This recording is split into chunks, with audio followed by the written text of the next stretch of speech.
Hello everyone, if you didn't know already, my name is Joe Sugg and I was born on September the 8th, 1991. Here I am in my mum's womb. That's not my willy, that's in fact my umbilical cord. And why is my head so big? Good luck squeezing that one out, mum. The nurses said that I was born traumatised by the birth and so I had to be put in a dark room on my own to calm down. My dad's always said they brought the wrong baby back, so thanks dad. In playgroup I was the little fat kid that no one really played with. I sort of just played on my own. I used my imagination quite a lot and I was quite happy playing on by myself. But then I slowly made a few friends and got really stuck in with things like music and singing and all that sort of thing. The first day of primary school arrived and I can remember being absolutely terrified. My mum had to grab me by the hand and literally drag me through the playground and into the front door of school. And of course I cried my eyes out. I'm also pretty sure I wore shorts every single day of primary school while I was there. I don't think my mum's going to be happy about how I've drawn her in this. Sorry mum. Growing up, I lived in the middle of nowhere, which was a bit of a pain when coming to playing with friends. I spent many a primary school day on my own, in the garden, using my imagination, pretending I was either Indiana Jones or some sort of Jedi from Star Wars, just chasing birds and other small animals around my garden. Yep, I was a weirdo. When I was about 6 or 7, something big happened. I discovered that not all girls have cooties or some sort of dirty disease, and I had my first kiss. Admittedly, it wasn't very romantic, it was behind a grave in a graveyard. But it was a kiss, alright? It still counted. Well, it did to me anyway.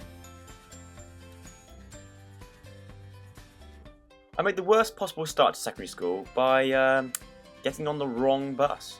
This bus turned up and we assumed that, oh hey little random fly. But yeah, we ended up getting on the wrong bus going to the wrong school on my first day. That's typical Joe Sugg luck. Rather than get off the bus at the wrong school and potentially get beaten up for wearing the wrong school uniform, we decided to get dropped off on a roundabout in the middle of town. Luckily, my mum was driving past and managed to collect us in time. I went from a primary school that had about 52 pupils in the whole school to a secondary school that had thousands of pupils.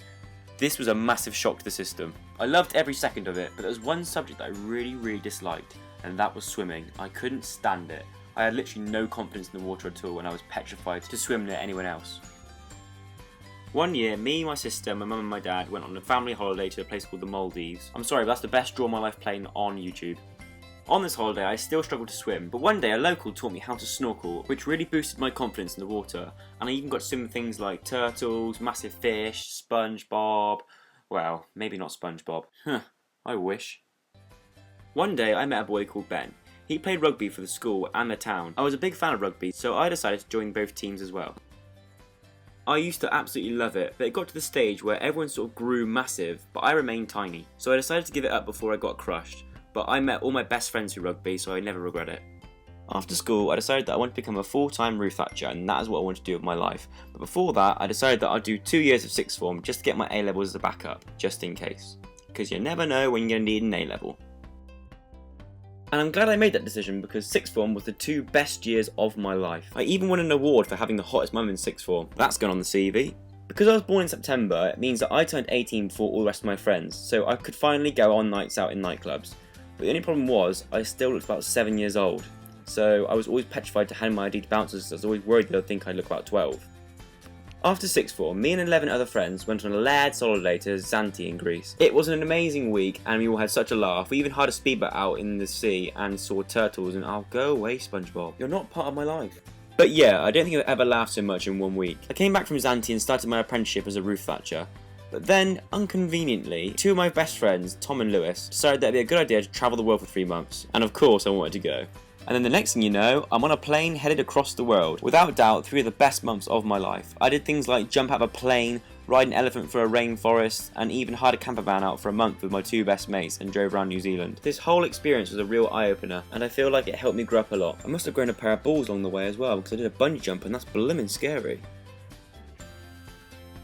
After 3 months away, we came back to good old cloudy England, and my friend Jack hosted a welcome home barbecue surprise party for us, which was really nice of him. So many people turned up, and it's safe to say we all got pretty drunk. I don't quite know who that is with the really long arms. But I was really happy. But then I came home from the party to find out that my mum and dad had gone their separate ways. This prompted me to grow up a lot more than I thought I already had whilst I was travelling. I went back to doing my roof thatching apprenticeship, and I'm currently still doing it. I'm still really enjoying it. And I often visit my friends at their universities. Like I always say, work hard, play hard. Wait, I never say that. What are you on about, Joe? Then one day, I stumbled across a little thing called YouTube. Now, I would tell you the story about how this all came about, but I think I'll save that for another day. Oh, Joe, you little tease. Thanks so much for watching, everyone. Remember to subscribe, and also give it a big thumbs up, because I like them.